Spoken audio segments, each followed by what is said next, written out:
नमस्कार साथियों, मैं रजित कुमार एक बार फिर से स्वागत करता हूं आपके अपने परिवार कंसेप्ट विद रंजित पे। तो साथियों, आज हम इस वीडियो में महाकाव्य के बारे में जानने वाले हैं। तो महाकाव्य की संख्या दो होती है, रामायण और महाभारत। तो साथियों, आज हम लोग रामायण और महाभारत के बारे में पूरे डिटेल तरीके से सारे इन्फॉर्मेशन को गेन करने वाले हैं। तो प्लीज वीडियो को पूरा देखें और सारे इन्फॉर्मेशन को रामायण और महाभारत से आने वाले जो कि हमारे जितने सारे सवाल जो कि परीक्षा में पूछे जाते हैं, सारे इन्फॉर्मेशन को हम लोग गेन करेंगे। तो आइए साथियों, हम अपने क्लास को स्टार्ट करते हैं महाकाव्य से। ठीक है, तो महाकाव्य की संख्या कितनी है? महाकाव्य की संख्या 2 है। ठीक है, तो हम हेडिंग डालते हैं महाकाव्य से। क्या साथी? महाकाव्य से महाकाव्य। ठीक है, तो महाकाव्य की संख्या 2 है, जिसमें से पहला हो जाएगा रामायण, रामायण रामायण और दूसरा जो कि हो जाएगा महाभारत। साथियों, क्या? महाभारत, महाभारत। ठीक है, तो हम लोग एक एक करके सारे इंफॉर्मेशन को गेन करेंगे और अपने तैयारी को और बिल्ड करेंगे साथियों। ठीक है, तो ये देखते हैं। सबसे पहले हम लोग रामायण के बारे में देखते हैं कि रामायण के से हमें क्या सीख मिलती है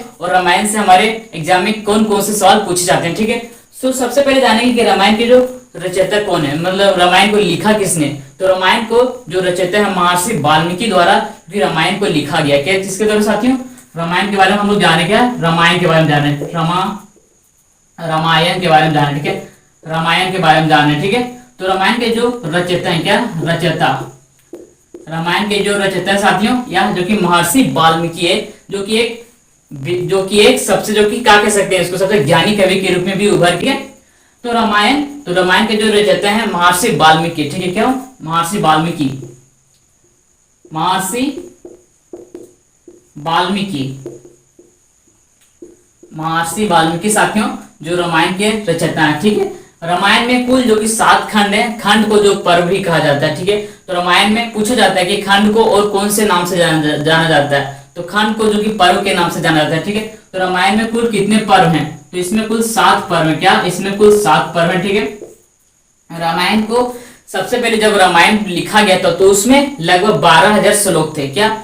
जिस समय रामायण लिखा गया था महर्षि वाल्मीकि द्वारा, उस समय लगभग 12,000 श्लोक थे। लेकिन वर्तमान समय में समय बढ़ते गया और जो कि श्लोक बढ़ते गए, और वर्तमान समय में यह श्लोक बढ़ते 24,000 श्लोक होंगे। ठीक है, क्योंकि जिस समय रामायण लिखा गया था ना महर्षि वाल्मीकि द्वारा, जिस समय रामायण लिखा गया था उस समय कुल 12,000 श्लोक थे। लेकिन वर्तमान समय में यह बढ़कर 24,000 श्लोक होंगे। कितना बढ़कर? जो कि 24,000 श्लोक हो गए साथियों। ठीक है, रामायण के जो पूर्ण तरीके से लिखना, मतलब पूर्ण तरीके से खत्म कब हो रामायण लिखना, मतलब पूर्ण तरीके से कंप्लीट कब हो रामायण, तो जो कि गुप्त काल में जो कि रामायण पूर्ण तरह से लिखा गया है। मतलब गुप्त काल में, क्योंकि गुप्त काल को जो कि भारतीय संस्कृति का स्वर्ण युग कहा गया है, क्योंकि गुप्त काल में बहुत सारे कवि हुए जिसके कारण से रामायण का पूर्ण रूप, मतलब टोटल तरीके से लिखा गया गुप्त काल में। तो पूछा जाता है कि रामायण को किस काल में पूर्ण तरीके से लिखा गया है? तो जो कि गुप्त काल में। कौन सा? गुप्त काल में, जो कि गुप्त काल में साथी, जो कि गुप्त काल में रामायण को पूरी तरह से लिखा गया। क्या? पूरी तरह से लिखा गया, पूरी तरह से लिखा गया साथियों। क्या? पूरी तरह से लिखा गया जो कि रामायण को गुप्त काल में। ठीक है, तो पूरी तरह से जो कि रामायण को गुप्त काल में लिखा गया। एक चीज और पूछा जाता है रामायण को कि अकबर के समय में रामायण को फारसी भाषा में अनुवाद जो कि बदायूं नामक एक फारसी कवि द्वारा किया गया था। क्या? अकबर के समय। इसके एक पॉइंट और पूछा जाता है कि अकबर के समय, क्या? अकबर के समय जो रामायण को, अकबर के समय रामायण को फारसी भाषा में अनुवाद, फारसी भाषा में अनुवाद किसके द्वारा किया गया था? फारसी भाषा में अनुवाद बदायूं द्वारा किया गया। बदायूं द्वारा एक फारसी कवि था, उसके द्वारा जो कि रामायण को फारसी भाषा में अनुवाद किया गया था। किसमें? अकबर के समय। ठीक है, किसके द्वारा किया गया था साथियों? बदायूं द्वारा। तो पूछा जाता है कि कौन से कवि द्वारा जो कि रामायण को फारसी भाषा में अनुवाद किया गया था और किसके शासनकाल में किया गया था? तो अकबर के शासनकाल में जो कि रामायण को फारसी भाषा में अनुवाद जो कि बदायूं द्वारा किया गया था। ठीक है, तो साथियों हम लोग क्या जाने रामायण में कि रामायण के जो रचयिता है महर्षि वाल्मीकि हैं। रामायण में कुल जो कि 7 पर्व या 7 खंड हैं। ठीक है, इसमें जो कि वर्तमान में जो कि 24,000 श्लोक हो गए। ठीक है, जिस समय यह लिखा गया था महर्षि वाल्मीकि द्वारा, उस समय जो कि 12,000 श्लोक थे, लेकिन वर्तमान में यह 12,000 से बढ़कर 24,000 श्लोक हो चुके हैं साथियों। और गुप्त काल में जो कि रामायण को पूरी तरह से लिखा गया। और एक पॉइंट और क्या जाना है हम लोग कि अकबर के समय रामायण फारसी भाषा में अनुवाद जो कि बदायूं द्वारा किया गया था साथियों, ठीक है।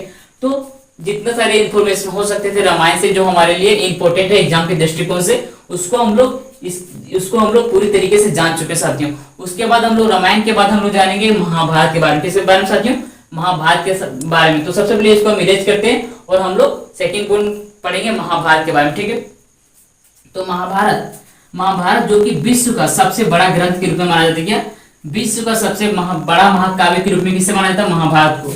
महाभारत के रचयिता कौन है? महाभारत में कितने खंड है? सारे इंफॉर्मेशन जो कि हम लोग महाभारत के बारे में जानेंगे। तो साथियों इससे पहले कि अगर बता दें हम, अगर आपको वीडियो पसंद लग रहा हो तो हमारे चैनल को सब्सक्राइब जरूर करें और हमारे वीडियो को लाइक जरूर करें, ठीक है। तो हम लोग किसके बारे में पढ़ेंगे साथियों? दूसरा जो कि महाभारत के बारे में। किसके बारे में साथियों पढ़ेंगे हम लोग? महाभारत के बारे में। तो महाभारत, जैसे कि हम जानते हैं कि महाभारत के रचयिता कौन है? महाभारत के जो रचयिता हैं वेद व्यास हैं। महाभारत के रचयिता कौन है साथियों? वेद व्यास। सबसे पहले पूछा था कि इसके रचयिता कौन है, तो इसके जो रचयिता हैं कौन? वेद व्यास। वेद व्यास कौन है साथियों? वेद व्यास। तो वेद व्यास जो कि द्वारा महाभारत लिखा गया, उसी प्रकार से जिस प्रकार से हम लोग रामायण के बारे में जाने, उसी प्रकार से जो कि हम लोग महाभारत के बारे में जानेंगे। तो रामायण के जो रचयिता कौन थे? महर्षि वाल्मीकि। इसी प्रकार से जो कि महाभारत के रचयिता कौन है? वेद व्यास। इसमें कुल जो कि इसमें कुल जो कि 18 पर्व हैं या 18 खंड है। रामायण में जो 7 पर्व थे, लेकिन इसमें जो कि 18 पर्व, क्या इसमें 18 पर्व साथियों और 7 खंड है, ठीक है। इसका पुराना नाम क्या है? महाभारत का जो पुराना नाम पूछा जाता है, तो महाभारत का जो पुराना नाम कौन है? जय संहिता। जय संहिता, ठीक है। महाभारत का पुराना नाम कौन क्या साथियों? महाभारत का जो पुराना नाम है जय संहिता, ठीक है। महाभारत को जो कि अकबर के समय में, महाभारत को अकबर के समय में रजनामा के नाम से फारसी भाषा में अनुवाद किया गया था। महाभारत को जो कि अकबर के समय में, क्या साथियों? अकबर के समय में रजनामा, क्या रजनामा के नाम से फारसी में अनुवाद किया गया था। क्या? फारसी में अनुवाद किया गया था। क्या साथियों? फारसी में अनुवाद किया गया था, ठीक है साथियों, किया गया था, ठीक है। एक चीज जो आज आने की है, जो कि 18 पर्व है। 18 पर्व में जो कि सबसे इंपॉर्टेंट पर्व कौन है? भीष्म पर्व। तो भीष्म पर्व में जो कि यह चर्चा किया गया कि अर्जुन और कृष्ण के वार्तालापों के बारे में चर्चा किया गया। इसमें 18 पर्व में से एक पर्व जो कि है कौन? भीष्म पर्व। तो भीष्म पर्व में ही जो कि कृष्ण और अर्जुन के वार्तालापों के बारे में चर्चा किया गया कि किस प्रकार से जो कि अर्जुन को अपना उपदेश देते थे। तो इसी को जो कि भीष्म पर्व को ही क्या कहते हैं? भीष्म पर्व को ही भगवत गीता कहा जाता है। क्या? भीष्म पर्व को जो कि भगवत गीता कहा जा सकती है। क्या? भीष्म पर्व को ही जो कि भगवत गीता कहा जाता है, ठीक है।